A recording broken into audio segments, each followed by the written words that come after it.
to my channel, Sailor's Wife Crazy Life.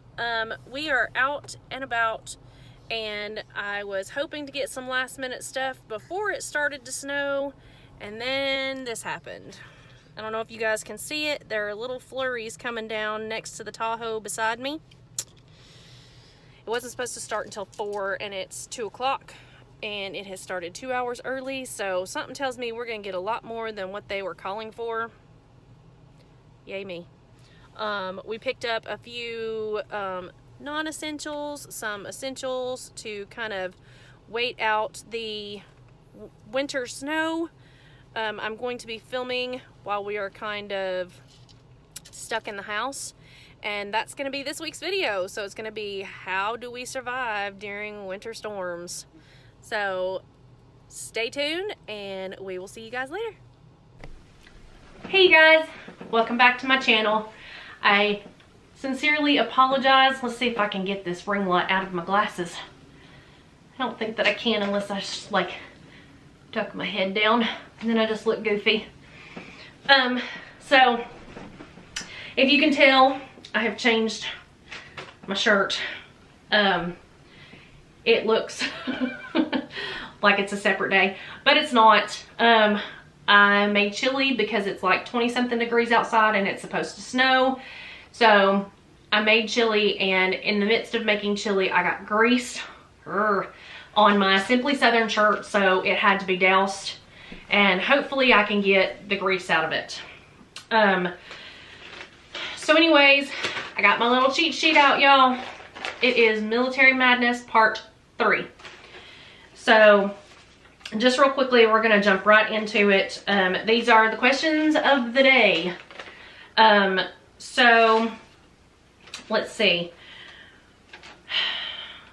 So before I get into it, I just want to let you guys know that this doesn't happen all the time, but I've noticed it more with people who are previous military themselves, and then now that, like myself, and now since they've gotten out, their spouse is military, and when you go to certain places, they automatically just assume that you're there for your husband or your significant other, that you're not there for yourself or what have you. So the first question that I got is what does it feel like for you, because this has happened to me, being looked over as a spouse? Now, it's a two-part question basically, because what she really wanted to know is she actually kind of gave me a little blurb, and I won't put her name out there or anything like that, but she gave me a little blurb, and she just said, you know, I went to the VA for myself and my husband was with me, and I was specifically there for myself. But because he came with me and he was in uniform, they just completely overlooked me and kind of looked down upon me and thought that we were there for him. And I really felt kind of ignored. And it does happen a lot. It doesn't happen so much to me anymore because I don't go to the VA. I didn't have any disabilities or anything like that, or, you know, I was in the Navy, so there's no PTSD or anything like that where I needed to go to the VA. But when I got out of the military, I was actually pregnant with my oldest. And my ex at the time, who is her father, was with me, and even though he wasn't even in the military, because he was a man, they automatically assumed that we were there for him. And I'm thinking, for one, we're in a OBGYN office, but they talked to him instead of me, even though it was for my doctor's appointment, because they thought he was the military service member.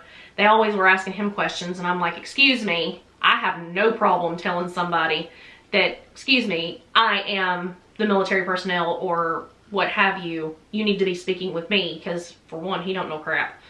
So anyways, that kind of happened. And then so even when you, so that does happen, let's put it that way. they automatically assume, which is not right or not okay, that because you're a female per se. And I try to make these not gender specific because I know that there are other relationships in the Navy that aren't just, you know, male and female, where the male is in the military and the spouse is not, who is a female. And obviously we have same-sex marriages and everything. And in my relationship, you know, they automatically assume, oh, well, the guy's with me, so the guy's the one that's in the military. Or, you know, she's just a military spouse. And we get that a lot. And that's the second part of the question. People assume because you're a military spouse, and there are people out there that they kind of give a military spouse a bad name. And I don't want to talk bad about anybody or talk bad about military spouses in general, because military spouses, and I try, you know, not to say, oh, one person has it worse than the other, but military spouses, they really do take on a lot. No job is harder than the other, whether you're in the military or you're the spouse. But military spouses take on a lot, and people don't understand why we go through depression, why we deal with, you know, why our patience may be wearing thin with the kids and the house and the bills and just everything. So military spouses take on a lot, but people look at us like we don't know anything. And I have been number one since the beginning of my YouTube channel start. I have always told you guys, I do not know every answer to every question. I don't assume to know. I am personally going off of my experience, my time in the military, my husband's 10 years in the military, so altogether 15 years in total being with the Navy, that specific branch, because I know hopefully there's other people out here that aren't just Navy.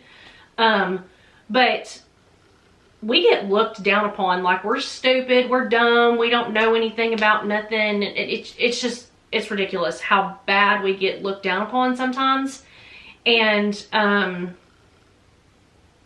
so if you're a civilian and you're asking a question to a spouse, like maybe the service member isn't there, or maybe they're both standing there, but you're asking the spouse, try not to look at her with like, oh, she probably just doesn't know what she's talking about.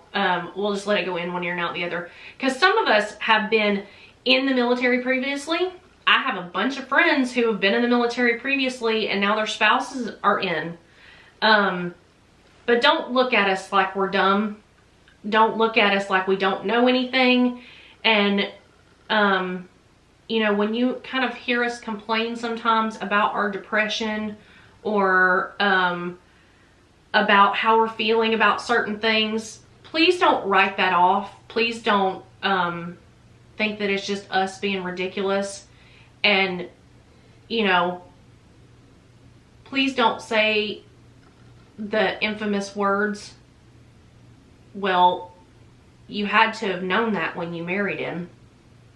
That's like the one thing that all military spouses hate to hear, because yes, it's like Captain Obvious, let's put it that way. And in a roundabout nice way, that's somebody being Captain Obvious, because yes, we knew what we were getting into when we married them. Unfortunately for me, I didn't know that my husband wanted to join the military. We got together and then we actually broke up for a very short period of time. And in that very short period of time, which was about a month or so, he joined the military. And at that point, I was already in love with him. So as much as I can say that I didn't want to have anything else to do with the military, I 100% support military and troops and everything else. I didn't want to personally have anything to do with the military. I really just wanted to go home and live my life and be next to my family. And I fell in love with a man who joined the Navy.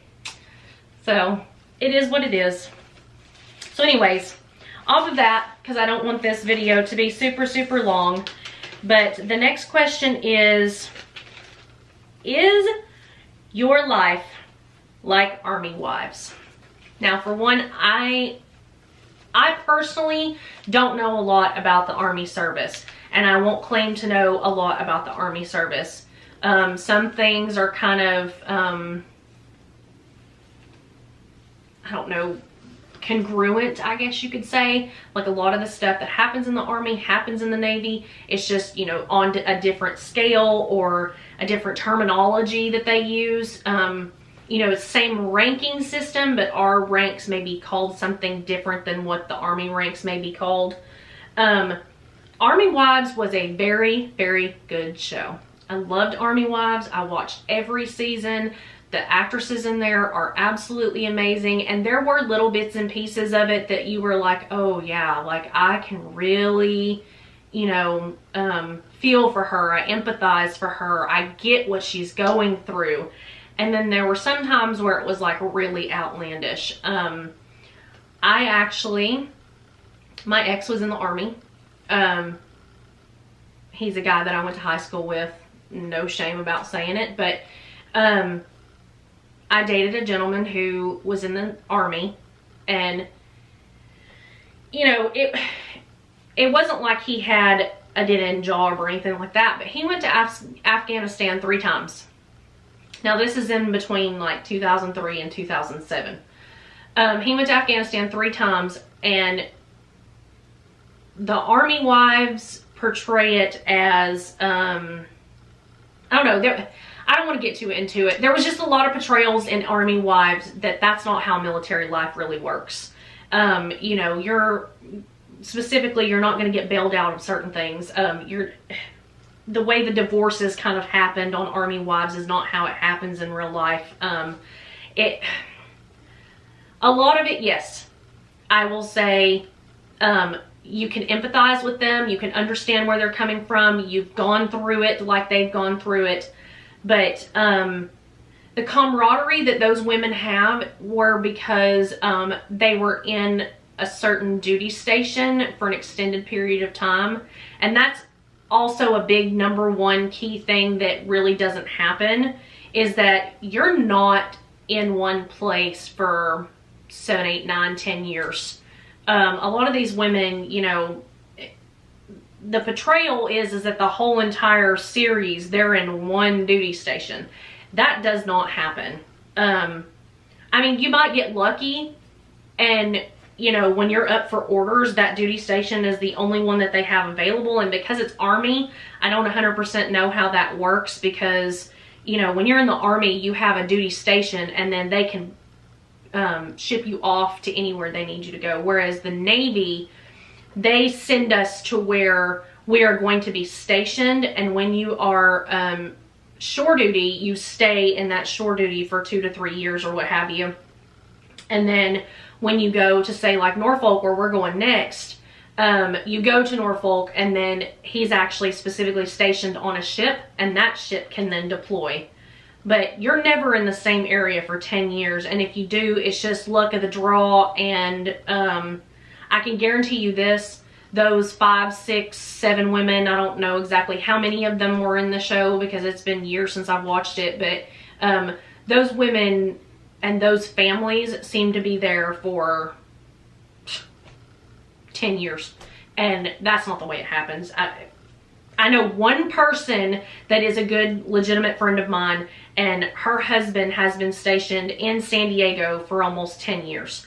But he also went from Marine Corps to Navy to then SEALs, and he's been able to kind of stick with San Diego because the different jobs that he's migrated to has been able to keep him there. It's not necessarily because, you know, he's in one job and that job has kept him there for 10 years like the Army Wives. But anyways, so just to wrap everything up, just be mindful of when you're talking to Navy wives or military spouses in general. Just be aware that even though we married them and even though we signed up for this, that there's hurt when they're deployed. There is depression when they're deployed, especially if you've got children. It's even worse because you're kind of mommy and daddy at the same time, on top of dealing with bills and everything else. So just be mindful of how other people feel. I mean, cardinal rule, people, treat others like you want to be treated. And you know, I don't want to get too much off topic, but just listen. That main concept of the video. Just listen to other people. Just hear what they have to say. If you think they're stupid, if you think that they're dumb, or if you think that, you know, what they're feeling isn't valid, hold it in.